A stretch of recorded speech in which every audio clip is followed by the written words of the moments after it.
तुलसी ने कहा, राजन, अब मैं कार्तिक मास के व्रत का उद्यापन विधि बतलाता हूँ, ध्यानपूर्वक सुनिए।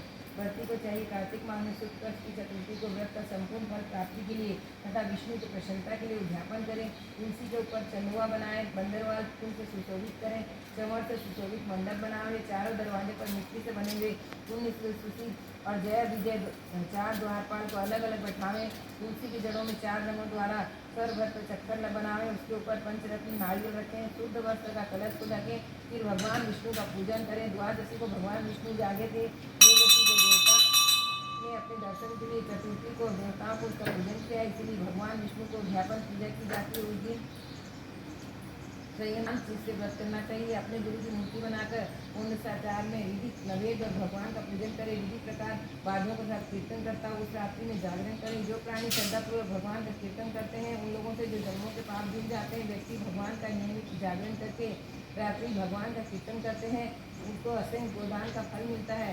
जो लोग भगवान की मूर्ति के सामने नित्य गान करते हैं, उनको अनेक जन्मों में 31 पाप नष्ट हो जाते हैं। जो लोग भगवान के सम्मुख बैठ कर कीर्तन करते हैं और बंसी आदि बजाकर भगवत भक्तों को प्रश्न करता है, भक्ति से रात्रि भर जागरण करता है, उसे करोड़ों तीर्थ करने का फल मिलता है।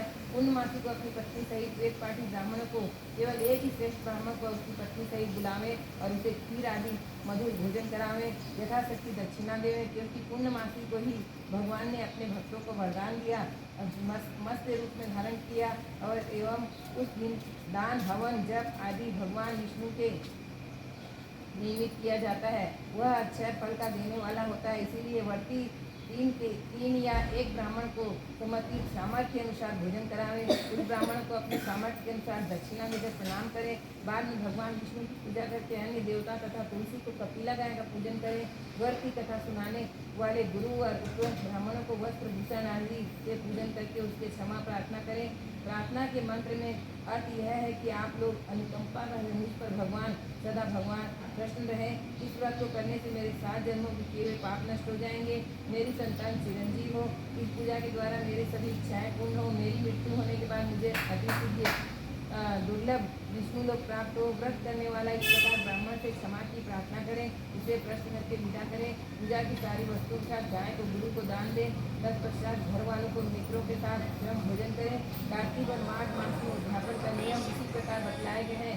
इस तरीके से जो प्राणी कार्तिक मास का व्रत और उद्यापन करता है, वह पाप रहित होकर मन वांछित कामनाओं को प्राप्त करता है। बोलो श्री कृष्ण भगवान की जय, विष्णु भगवान की जय हो, जय हो।